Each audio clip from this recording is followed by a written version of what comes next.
Hi. Hello.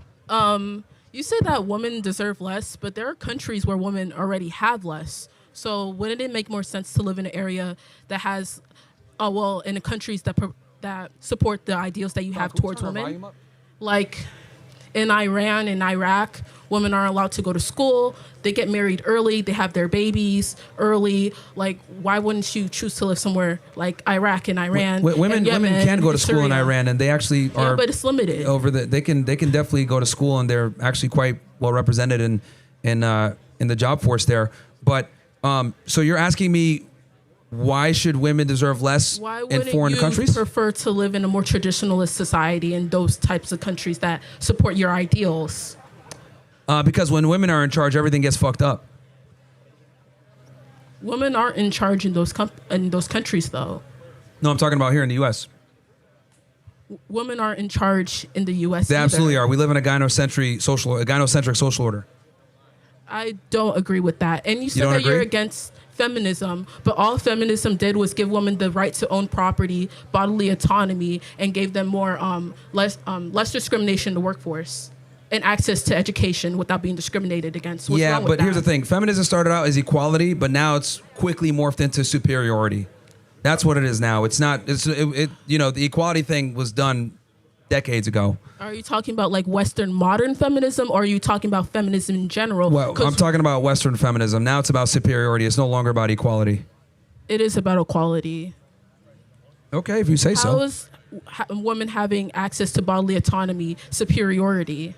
Sure. Because let's say you were to get pregnant by a guy. He wanted to keep the baby. You want to kill the baby. He has no reproductive rights in that say whatsoever. But in states like Texas, the man can sue the woman if she aborts the fetus. He can sue her. But the point and put her in prison and report it. Yeah, I don't know about that. The reality is that men have no reproductive rights versus women do. And then it could also go on the flip side. She decides to have the kid. He said, don't have the kid. Now he's on the hook for child support. So that's what I'm trying to say. He can give up his parental rights. What was that?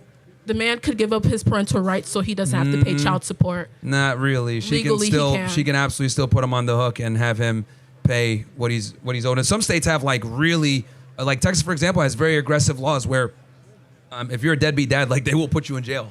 They will.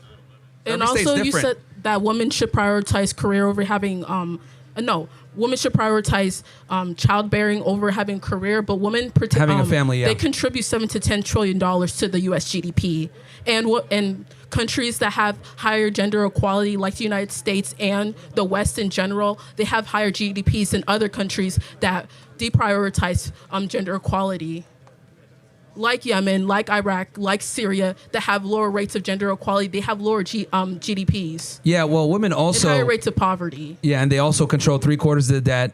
They're the majority of the consumers. Women complain all the time about, we couldn't have credit cards until the 70s. Well, that was because women couldn't incur debt. So men had to incur the debt. And if she did get credit, she'd have to go through her husband. So because the man was responsible for the household and the finances. So... he had the authority, but he had the responsibility, but he also had the authority.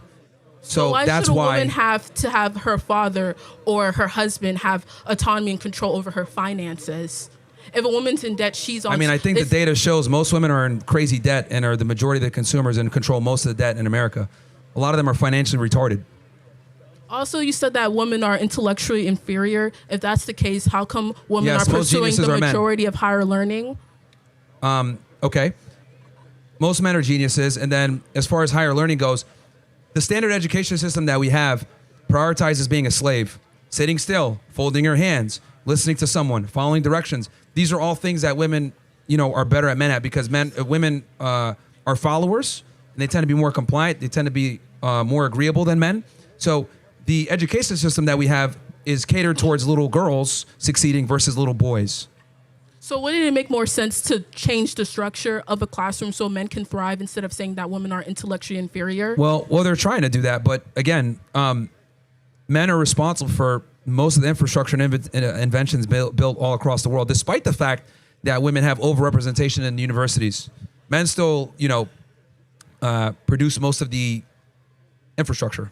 And also with the infrastructure, you said that the majority of jobs that women have aren't as important to the economy, but 80% of healthcare workers in the United States are women. 40% of doctors are women. Like 70% of practitioners, healthcare practitioners are women. 88% of nurses that keep people alive are women. And there's men in the hospitals that are nurses too, and they're working hard and keeping people alive. So to just write off an entire gender as being not as important, don't you think there's a bias in that? Well, men are better than women at almost everything, and we're supposed to be leaders. So, I don't make the rules. I just report them. Like, and also, feminism has been a colossal failure. Like, cool, we got female representation in the workplace, but what have we paid as the cost for that? We have destroyed families. The nuclear family's pretty much gone. The backbone of the United States is gone. We have more whores. We have less marriages. The reason that there's more divorce is because women have the ability to have a divorce. Back in the 50s, women weren't allowed to leave a relationship or a marriage. Yeah, and that's a problem. So now women are incentivized. Women are incentivized to divorce now. Be in a marriage a problem. The birth control, no fault divorce, all of these different things have contributed greatly to the declination of the nuclear family. For the no fault divorce, it's pretty much saying that you can't use cheating or whatever as a reason to declare a divorce. So a man or a woman could use no-fault divorce as well. So what's wrong with that? Yeah, but that's the majority of divorces, almost 80% are initiated by women. And it's not men breaking up with women or initiating the divorces. It's the women that do it. For the Institute of Family Studies, they found out that infidelity on the man's part is the highest reason for women initiating divorce. So what's wrong with that? It's really money and economic issues. It's really money. And here's the other thing too. Lack of labor. Hot take. I think men should be able to cheat. Yeah. So why? Let me rephrase. It's not even about cheating. I think men should be able to have multiple partners if they so choose. Okay? And the reason for that is because men have to earn their merits. Men have to earn the ability to have those kind of women. And women earn their merit as well. Do you think no, it's they don't easy earn anything. To sit in college for 4 years and then go to college again for another 4 years? Okay, your education and your background makes no difference in your sexual market value. If you go out on a date with a dude, he's not going to sit there and be like, oh, what's your degree? Oh, you graduated? Awesome. My dick is hard. Like, that's never happens. Like, men don't give a fuck about a woman's education or capacity to earn income. Actually, you also said that men need to be more present fathers. It's actually my father that encouraged me to pursue a higher education. It said that would make me more desirable if I ever took. Your dad told you getting an education would make you more desirable? Yes, he did. Oh, man, he was lying to you, man. He wasn't. He was lying to you. One last thing, Myron, you're saying that education does not make women more attractive at all. That's a big feminist lie. Men need to get money and get ripped and then they'll get a woman. How come you aren't married if you have this humongous platform and you have all this money? How come you can't maintain a stable and healthy monogamous relationship or even a polyamorous relationship? How come everyone you date ends up leaving you? Okay, let me ask you this question. Are you fucking guys? No. You're not? Why not? Because I don't feel like it. You don't feel like it? Would it be fair to say that you're picky and you're selective on who you have sex with? Isn't everyone selective? Well, it's not a personal for men, preference. No, that's fine. So it's your personal preference who you have sex with, right? Sure. Okay. Wouldn't it be fair to say that women are the gatekeepers to sex? No. Because someone can physically overpower you and have sex anyways. Okay. I mean, outside of the exception, which is rape, I'm talking about like in a consensual encounter, women control access to sex. What if a woman desires a man more? Wouldn't that man be the gatekeeper then? It depends on the dynamic. You're saying in general terms. In most situations, who is the gatekeeper to sex? Depends on the most desirable person in the dynamic. Okay. Since you refuse to answer, that's fine. In general, women are the gatekeepers to sex, okay? Guys are trying to smash. Women are trying to, get some type of commitment and resources. So we have different opposing things. So that's why I asked you, like, hey, are you fucking people right now? You said no. And I said, why? Because you're selective. Fantastic. Just like you're selective with who you have sex with, I am selective on who I engage with and have a relationship with. Because I give commitment as a man, you give sexual access as a woman. So for you to try to shame me for not being married is like me trying to shame you for not having sex. It's literally asinine because you control access to sex. Women can't keep commitment either. They can't choose to not be in a relationship. What was that? You're saying that women can't gatekeep commitment either? No, they can't because men are the ones that give out the rings, and you take our last names for a reason. One last thing, Myron. You said something about and so- how we need to live in a society. And I want to make that this clear women for everybody here, prioritize- because hold on, real quick, because I want to make this clear for all the guys here. See, this is a typical tactic that women employ. Well, they'll be like, "Oh, well, where's your wife or whatever?" Our metric of success isn't getting married. Our metric of success is having a bunch of money, being successful, and lots of women wanting to marry us. Us having options is our success. Your success is locking down the best guy that you can. You guys gatekeep sex, we gatekeep relationships. So for you My to sit there and be like, success is "Oh, well, where's your educational wife?" That's a attainment. false It's not equivalency. getting a It's not partner. analogous whatsoever. What was that? My success is educational attainment. It's And that is not why you're getting a brainwashed. partner. You're I'm not brainwashed by the brainwashed. Beyonce. You're brainwashed by the propaganda that tells you that your career matters and your education matters and your income. It doesn't matter at all. Well, there are places like Turkey, like Tunisia, that prioritize your ideals. I just feel like if equality is so bad, why don't you live in places that are more traditionalist? That's my last question. Again, I'm just calling it like it is. I'm just reporting how women are now and sexual dynamics and awareing the guys on this topic. So, and again, like someone like you who prioritizes, this is exactly what I'm here to do, to combat this right here, this very pernicious feminist lifestyle where it's like my education, my career comes first, and that's fine. But when you're done with school and you're done, pursuing What's your wrong career, with equality, you're not going to have the same though? level of options. Because you're It's saying just- that women deserve less. Women get paid 81 cents on a dollar, so women are already getting less. What's So- the problem? Interesting. So The majority of people in the government are men. Okay. The senators are men. This is a male-dominated society. Thank it was God it's created men. by men, but it's already male-dominated. So okay, what are let me, you let arguing? me ask you a question. So are you saying that the wage gap exists between men and women? Yes, it does exist. It's been, studied by economic forums all over the place. Okay, so the wage gap is a myth, and I'll explain why.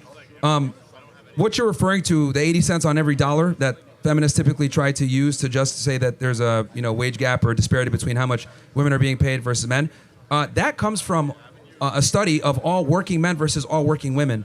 And the problem with that is you're not comparing apples to apples, you're comparing apples to oranges. Because this study didn't account for hours worked, types of careers, danger of career, experience, the lack of female, the fact that women are more agreeable, they're less likely to argue for higher wages, education, all these, overtime, taking vacation, all of these different factors heavily contribute into how much money you make. Now, if you actually equalize everything and compare apples to apples, and they did this at Google, you find that women actually earn more than men.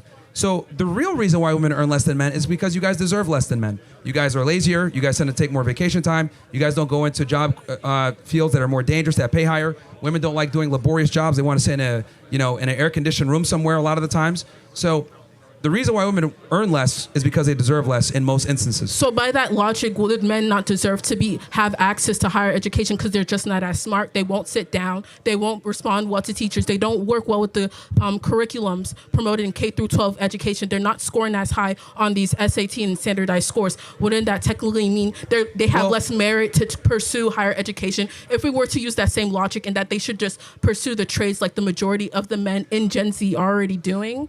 So you're actually strengthening my argument. Why is it that women earn less, right, allegedly to you, even though they're overrepresented in college university attendance, they're overrepresented in graduating, and they're overrepresented in academia in general?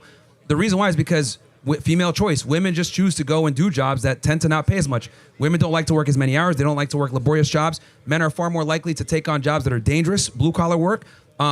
They're more willing to go ahead and go to a trade school maybe to earn an income. Women are far less likely to do that. So there's a multitude of different factors why women earn less, and it's all, completely plausible and explainable. But women still hold up this infrastructure, though. No, they don't. 80% of teachers are women. Okay. 88% of nurses are women. 40% of doctors are women. Women are literally holding up the healthcare infrastructure. 80% of healthcare workers are women. And Yeah. what's wrong with that? And that's a problem. We need to put them back How in is the that a kitchen. problem? So they can, give us some healthcare or good sandwiches. Women contribute to society. It was a woman that discovered the DNA double helix. What was that you said? A woman. Woman discovered It was a what? woman. It was a woman that discovered the DNA double helix. She's the first one. Okay. Rosalind Franklin. Can someone fact check that? Because, for some odd reason. Watson that and is true. Clark, No, they purported because her results. this is like the fifth time but now. She's the one that discovered it. It's it's proven. Okay.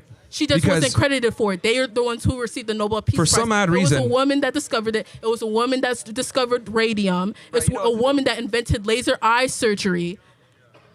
And Watson and Clark were working with Rosalind Franklin. So yes, she did help discover the DNA double helix. Every time, bro. Every time.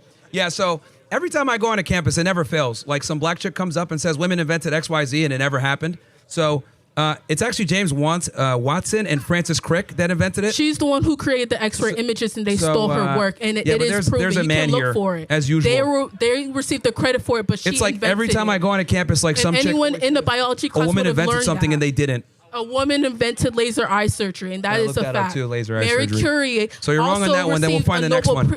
A Nobel It's like a Peace theme, Prize dude. for Every single discovering time. radium. What did you discover? You know, Misogyny? Oh wait, that already existed. well, massage is actually good, but yeah, actually, it's a man again. Ghulam Payman invented LASIK. Dude, it's hilarious. Every time I go on a college campus, it's always some black chick comes up and says, we invented this. And I'm like, no, you didn't actually, Shaniqua. Well, your logic doesn't work in real life. Have a nice day, though, Myron. Seek God. Well, I knew that she was going to